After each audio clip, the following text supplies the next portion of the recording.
এবং ডিসেম্বরের পরে যাওয়ার কোনো যুক্তি নেই। অ্যাকচুয়ালি ডিসেম্বর আগেও করা যেতে পারে। তাহলে কার স্বার্থে এই নির্বাচনটা এপ্রিলে নিয়ে যাওয়া হয়েছে? সবাই নির্বাচন চাচ্ছে, এটা তাদের ব্যাপারে, এটা তো জামাতের ব্যাপারে তো আমি বলতে পারবো না, সেটা তারা বলতে পারবে। অর্থাৎ রোজার মধ্যে পুরো নির্বাচনী কার্যক্রম শুরু করা তো সম্ভব না, এটা আমাদের ধর্মীয় অনুভূতির ব্যাপার। রমজান একটা পবিত্র মাস, মানুষ নামাজ কালাম পড়ে, মানুষ এটা সংযমের মাস। ওই সংযমের মাসে তো নির্বাচনী প্রক্রিয়া শুরু করা সম্ভব না। তার পরবর্তীতে এটা ঘূর্ণিঝড় সহ কালবৈশাখী আবহাওয়া এটা অনুকূল না। তারপরে আছে পরীক্ষা শুরু হবে, সুতরাং সেই সময়টার নির্বাচন করা খুব একেবারে অসম্ভব ব্যাপার। আমরা যেটা বলেছি, ডিসেম্বরের মধ্যে বাংলাদেশের সিংহভাগ রাজনৈতিক দলগুলো ডিসেম্বরের মধ্যে নির্বাচন চেয়েছে এবং ডিসেম্বরের পরে যাওয়ার কোনো যুক্তি নেই। অ্যাকচুয়ালি ডিসেম্বর আগেও করা যেতে পারে, অগস্ট সেপ্টেম্বরে করা যেতে পারে। তো সুতরাং এটা একেবারে একটা অযৌক্তিক, এটা কাদের স্বার্থে, এটা একটা প্রশ্ন এখন এসে গেছে।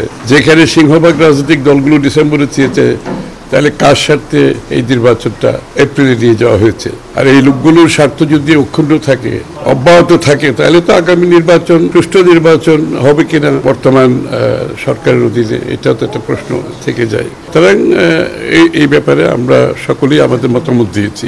আর কি হবে এটা পরের কথা, এটা সিদ্ধান্ত নেবে জনগণ, সিদ্ধান্ত নেবে। সিংহভাগ রাজনৈতিক দল, যারা নিবন্ধিত দল, অনেক এর বেশিরভাগই নিবন্ধিত দল। স্বাস্থ্যকর অল টাইম হানিকম, সব সময় অল টাইম হেলদি লাইফ।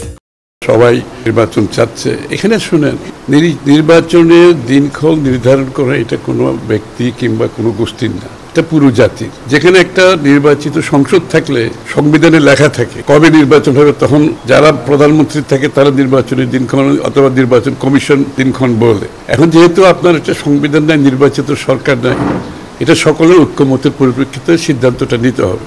যেভাবে আমরা সংস্কারগুলো ঐক্যমতের মাধ্যমে কথা বলছি, অন্য বিষয়ে ঐক্যমতের একটা বিষয় আছে। হঠাৎ করে নির্বাচনটা ঐক্যমতের বাইরে গিয়ে এককভাবে কার সাথে কীভাবে কেন করা হয়েছে, এপ্রিল যখন বাংলাদেশে নির্বাচন করা অসম্ভব একটা সময়। এবং আমি তো বলেছি, রমজানের মাসে তো আমাদের পক্ষে নির্বাচনী কার্যক্রম করা একেবারেই সম্ভব না। সুতরাং উদ্দেশ্য, মোটিভ নিয়ে অনেক প্রশ্ন এখন উঠে গেছে, আমাদেরকে দেখতে হবে। এটা তাদের ব্যাপারে, এটা তো জামাতের ব্যাপারে তো আমি বলতে পারবো না, সেটা তারা বলতে পারবে। আমি তো বলছি সিংহভাগ রাজনৈতিক দল, আমার মতে আবার 90%-এরও বেশি রাজনৈতিক দল ডিসেম্বরে নির্বাচন চাচ্ছে। তাইলে কেন, কার স্বার্থে, কেন, এখানে এর পিছনে কি চিন্তা আছে, এগুলো নিয়ে তো এখন প্রশ্নের উদ্রেক ঘটেছে, তাই না? ওই যে নিরপেক্ষ সবাই, যে বাংলাদেশের প্রত্যেকটি মানুষ গত 20 বছর ভোট দিতে পারে নাই, তারা একটা নিরপেক্ষ গ্রহণযোগ্য নির্বাচন তারা চাচ্ছে, যাতে করে একটা বাংলাদেশে সত্যিকার অর্থে একটা নির্বাচিত সংসদ সরকার হয়, যারা জনগণের কাছে দায়বদ্ধ থাকবে, জবাব দিয়ে থাকবে।